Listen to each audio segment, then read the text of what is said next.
Tegemea na soko.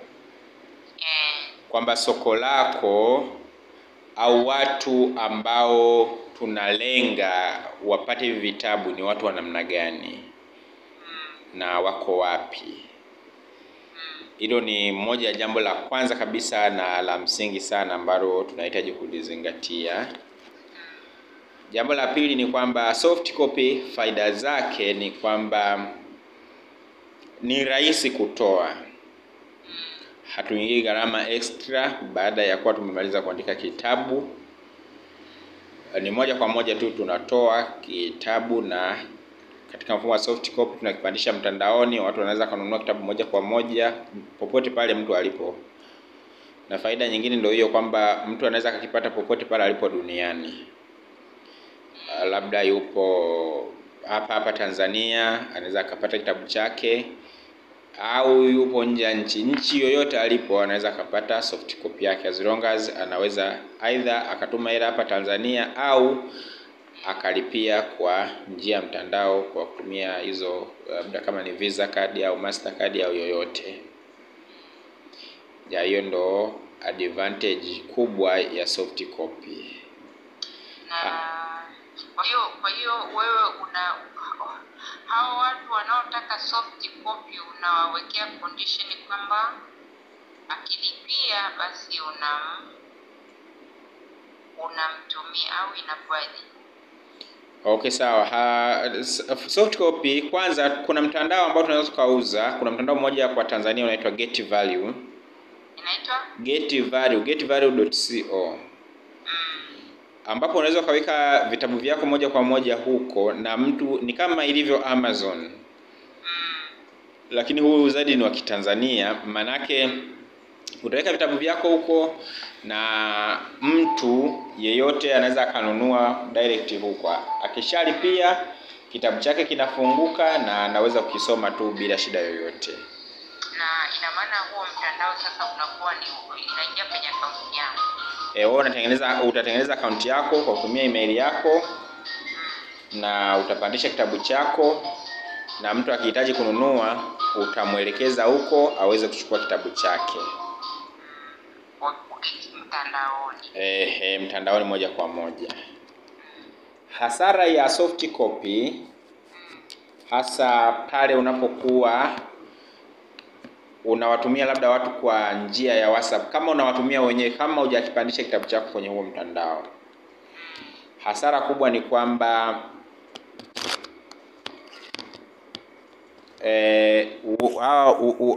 baadhi ya watu unaowatumia hiki kitabu wanaweza sio waaminifu.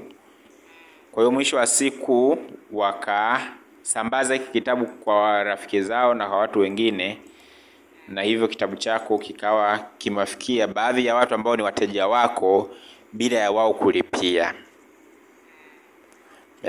Hiyo ndo hasara ya soft copy. Lakini pia kwa upande mwingine, upande wa hard copy ni kwamba faida yake ni kwamba of course mtu anapochukua hard copy, kwa mfano mimi kama nina kitabu chako hapa ninakisoma, anaweza akapita rafiki yangu hapa akaona, una kitabu gani hicho? Hebu hiki kitabu na mimi nakihitaji. Unaona, ikawa ni sehemu moja wapo ya wewe kuwafikia watu wengi. Lakini pia hard copy ni sehemu watu wengi sana wanadumu nazo kwa miaka mingi sana, hard copy kuliko soft copy. Kwa hiyo copy inaweza simu imefanyaje? Simu yako sijui imefanyaje hapo. Wengi wanasema kwamba ukisoma kitu kwenye soft copy concentration yake inapungua. Concentration inapungua. Ni sahihi kabisa, ni sahihi. Yani tofauti na nikisoma hard copy naweza nikapigia mstari. Unaweza kupigia mstari, unaweza kufanya. Japo hivyo vitu vyote unaweza kufanya pia kwenye soft copy, lakini concentration ni ndogo kwa sababu mara mtu amekupigia, mara message imeingia, mara kama umewasha data kuna ka notification fulani ka Facebook au Instagram kama ingia.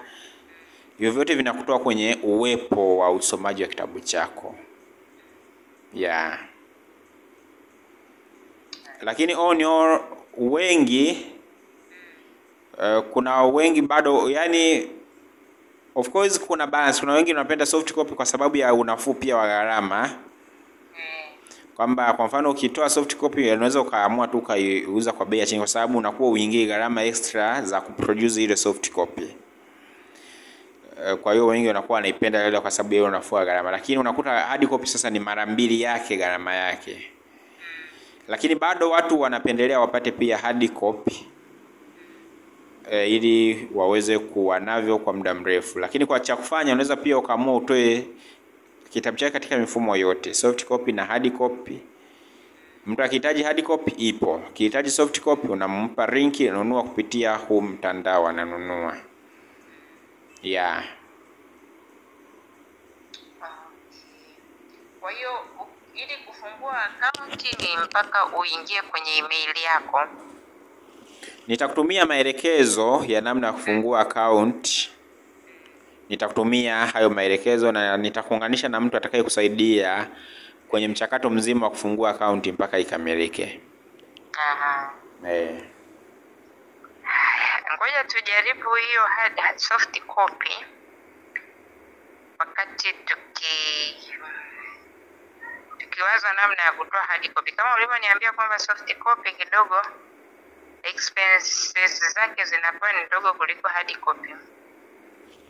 Soft copy maana yake yani tukishamaliza mchakato wote wa kuandika, tumekihariri, tumedesign cover, tumemaliza, tumefanya huo mchakato wote, hakuna tena gharama extra ambazo utaingia. Mimi nikisha na gharama yake kwa mfano kile kitabu kwenye soft copy unaweza ukakiuza shilingi ngapi?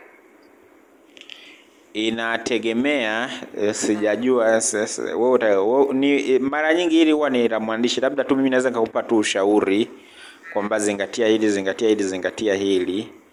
Lakini kila mwandishi huwa anaona inavyofaa, na of course kulingana na wateja ambao wanawalenga kwamba wataweza kumudu hiki kitu, kulingana na aina ya maudhui aliyoandika na uwekezaji pia ambao mwandishi mhusika ameufanya katika kuandaa kitabu chake.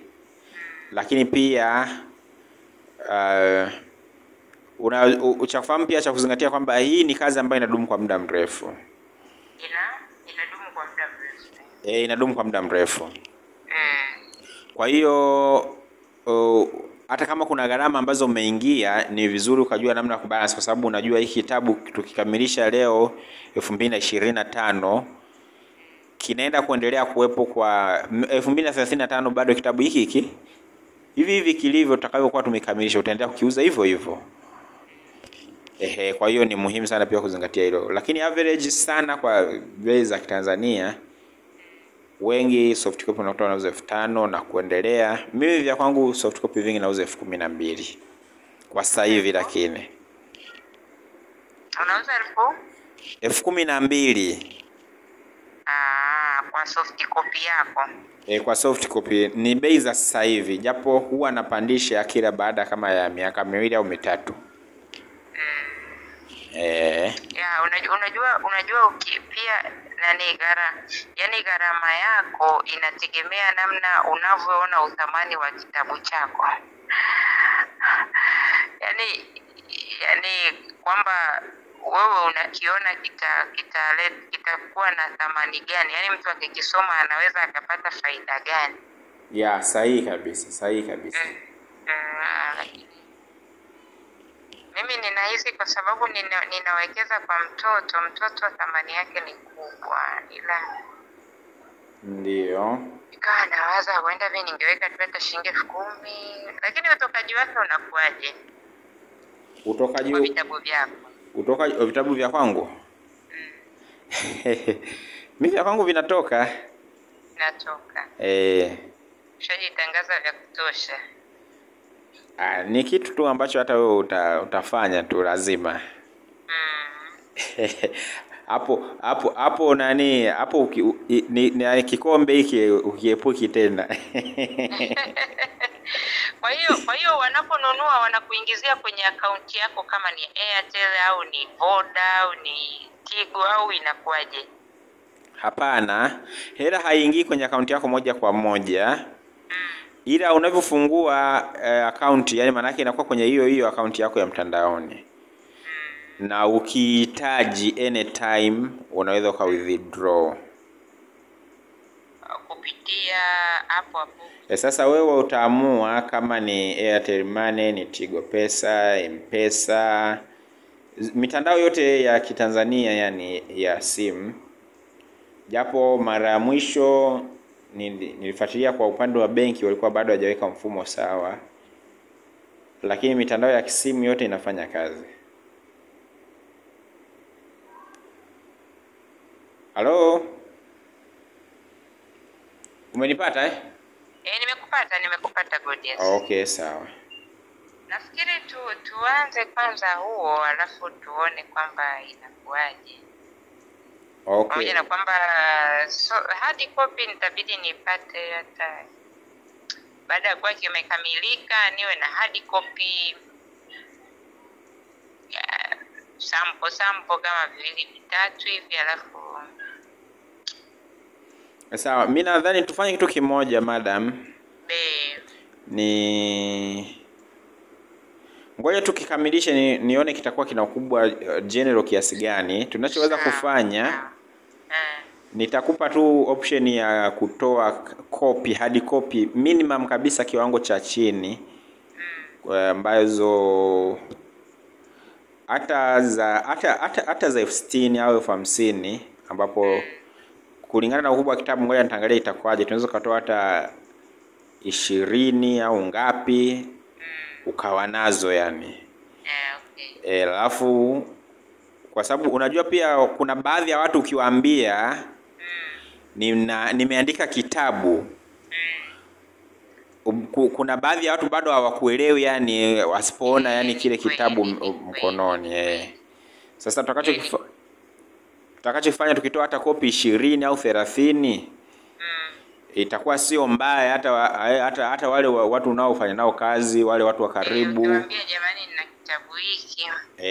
Ukiwaambia na kitabu, hata ukipiga kipicha kimoja ukakiposti Facebook huko watu kumbe umeandika kitabu, inakuwa ni rahisi, watu wanaona hivyo. Kwa hiyo tutatoa hata kopi chache tu za kwanza za kuanzia.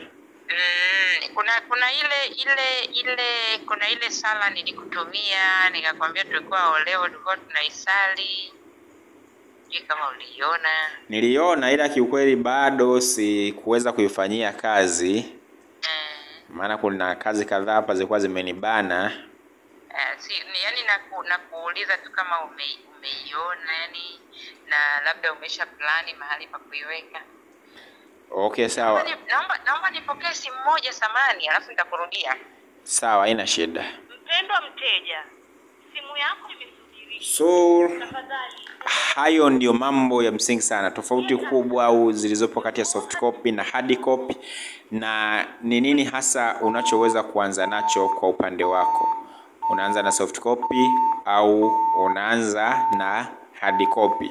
Nilikuwa naye madam wangu hapa akiniuliza maswali kadha wa kadha kuhusiana na hard copy na soft copy, na kipi ambacho yeye anaweza kuanza kufanyia kazi, atoe soft copy kwanza au atoe hard copy. Huyu madam nimeanza naye, nimetoka naye mbali by the way. Kuanzia kwenye soft copy, kuanzia kwenye uandishi, mwanzoni kabisa kwenye idea, tumeandika kitabu chake, tumekwenda sasa tumefikia katika zile final touches. Na ngoja mpunguze sauti, ngoja kati kabisa, atanirudia. Kwa hiyo tumefikia kwenye zile final touches, ambapo leo tulikuwa tuna design cover, na tayari tumemtumia cover, ameiona, ametoa mapendekezo kadhaa ya kuboresha kwenye cover, ameyarudisha huku, ambayo tutayafanyia kazi soon na tutarudisha tena kwake. Kwa hiyo almost within hii wiki kuna vitu kadhaa ambavyo tutavikamilisha, lakini next week ni uhakika kwamba kitabu chake kitakuwa kipo tayari. Kwa madam sasa hivi ni mwandishi, sio kama wewe ambaye unajiita mwandishi wakati hata hujawahi kuandika hata makala moja. Wewe hapo kama nakuona vile. Sasa cha kufanya, kama ungependa kuandika kitabu, una wazo lakini hujui wapi pa kuanzia, ni cheki mara moja tu uweze kupiga story nzuri sana, tuweze kuelezana.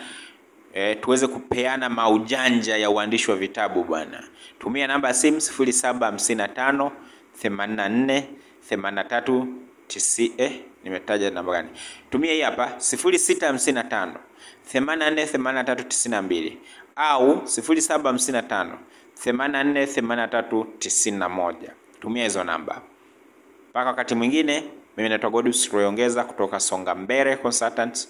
Tupo Morogoro mjini, Mafiga Tank Bov. Kwa Dar es Salaam tupo Magomeni Kagera. Asante sana.